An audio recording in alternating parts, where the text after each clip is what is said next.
ലൈവിലെ അൻസിബയും ഋഷിയും ജിൻഡോയും ഇരുന്ന് സംസാരിക്കുകയാണ്. അവരുടെ ടോപ്പിക് എന്ന് പറയുന്നത് ജാസ്മിനും ഗബ്രിയുമാണ്. അവിടെ അൻസിബ പറയുന്നുണ്ട്, രാവിലെ ഇത്രയും വലിയ നാടകങ്ങളൊക്കെ നടത്തിയിട്ട് ഇപ്പൊ ഇവർക്ക് ഒരു പ്രശ്നവുമില്ലല്ലോ, ഇപ്പൊ ഒരു കൂളായിട്ട് നടക്കുന്നുണ്ടല്ലോ, അപ്പൊ ഇതൊക്കെ അഭിനയമായിരുന്നു എന്ന് കൃത്യമായിട്ട് നമുക്ക് മനസ്സിലാക്കാവുന്നതല്ലേ ഉള്ളൂ എന്നാണ് അൻസിബ അവിടെ പറയുന്നത്. എന്നിട്ട് അൻസിബ പറയുന്നുണ്ട്, കാലത്ത് ഒരാൾ തലകറങ്ങി വീഴുന്നൊക്കെ ഉണ്ടായിരുന്നു. സാധാരണ തലകറങ്ങി കഴിഞ്ഞാൽ ഒരാൾ ശരിക്കും തലകറങ്ങി വീഴും. ഇവിടെ വീഴ്ചയൊന്നും നമ്മൾ കണ്ടില്ല, വെറും അഭിനയം മാത്രമായിരുന്നു അതെന്നാണ് അൻസിബ അവിടെ പറയുന്നത്. കാലത്ത് അവിടെ തലകറങ്ങി വീഴുന്നുണ്ടായിരുന്നു ഗബ്രി, പക്ഷെ ബോധം കെടുകയോ വീഴൊന്നും ചെയ്തില്ല, പക്ഷെ തലകറങ്ങുന്നു എന്ന് പറഞ്ഞുകൊണ്ട് അവിടെ വീഴാൻ പോവുകയും ഇരിക്കുകയൊക്കെ ചെയ്യുന്നുണ്ടായിരുന്നു. പക്ഷെ അതൊരു നാടകം മാത്രമായിരുന്നു എന്നാണ് അൻസിബ ഇപ്പോൾ പറയുന്നത്. അവിടെ മെഡിക്കൽ ചെക്കപ്പിന് പോയ സമയത്ത് പ്രഷറും ഷുഗറും എല്ലാം തന്നെ നോർമലായിരുന്നു, ഇവർക്കൊന്നും ഒരു പ്രശ്നം ഉണ്ടായിരുന്നില്ല. അപ്പൊ പിന്നെ എന്ത് അസുഖമാണ്, എന്ത് തലകറക്കാണ് എന്നാണ് അൻസിബ അവിടെ ഇരുന്ന് ചോദിക്കുന്നത്. അപ്പൊ ജിൻഡോയും പറയുന്നുണ്ട്, ശരിയാണ് ശരിയാണ്, ഇതിന് മുമ്പത്തെ ദിവസം വരെ എന്നോട് പറഞ്ഞിരുന്നത് അവർ രണ്ടുപേരും ഒരുമിച്ച് ഒരു ഗ്രൂപ്പിൽ ഇടണം എന്നുള്ളതാണ്. ജിൻഡോ ചേട്ടൻ എന്തായാലും ക്യാപ്റ്റൻ ആവും, അപ്പൊ ഞങ്ങൾ ഒരുമിച്ച് ഒരു ഇതിലിട്ടേക്കണേ എന്ന് പറഞ്ഞിരുന്നു.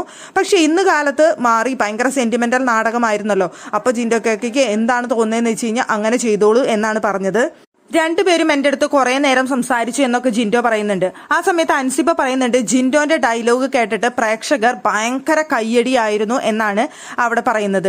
നമുക്കറിയാം, വീക്കെൻഡ് എപ്പിസോഡിൽ ലാലേട്ടൻ ചോദിച്ച സമയത്ത് അവിടെ ജിൻഡോ പറഞ്ഞൊരു ഡയലോഗ് ഉണ്ടായിരുന്നു, എൻ്റെ ഭാര്യയോട് ഞാൻ സംസാരിക്കുന്നത് പോലെയാണ് എനിക്ക് ഇവരുടെ വീഡിയോ കണ്ടപ്പോൾ തോന്നിയത്. ഗബ്രി പറയുന്നത് ഭാര്യയാണ്, അമ്മയാണ്, ഉമ്മയാണ് എന്നൊക്കെ പറഞ്ഞിട്ട് കുറെ ഡയലോഗൊക്കെ പറയുന്നുണ്ടായിരുന്നില്ല ഗബ്രി. അത് എൻ്റെ ഭാര്യയോട് ഞാൻ പറയുന്ന പോലെയാണ് എനിക്ക് തോന്നിയത് എന്ന് ജിൻഡോ പറഞ്ഞിരുന്നു. ആ ഒരു ഡയലോഗിനെ കുറിച്ചാണ് അൻസിബ പറയുന്നത്. ജിൻഡോ അത് പറഞ്ഞ സമയത്ത് ഭയങ്കര കയ്യടിയായിരുന്നു. ആ കയ്യടി നമുക്ക് കൃത്യമായിട്ട് കേൾക്കായിരുന്നു. അപ്പൊ പ്രേക്ഷകരെയും നമ്മളെയും ഒക്കെ ഇവർ മണ്ടന്മാരാക്കുകയാണ് എന്നാണ് അവിടെ അൻസിബയും ജിൻഡോയും ഇരുന്ന് സംസാരിക്കുന്നത്. ഇത്രയും മണ്ടത്തരങ്ങൾ നമ്മൾ വിശ്വസിച്ചു പോകുന്നുണ്ട്, പ്രേക്ഷകരെ ഇത്രയും മണ്ടന്മാരാക്കുകയാണ്, ഇവരെ നാടകമാണ് ഇതെല്ലാം, ഇവർ വെറുതെ ഇപ്പൊ കരച്ചിൽ നാടകം, സെന്റിമെന്റ്സ് നാടകം ഒക്കെയാണ് ഇവിടെ ഇറക്കിക്കൊണ്ടിരിക്കുന്നത്.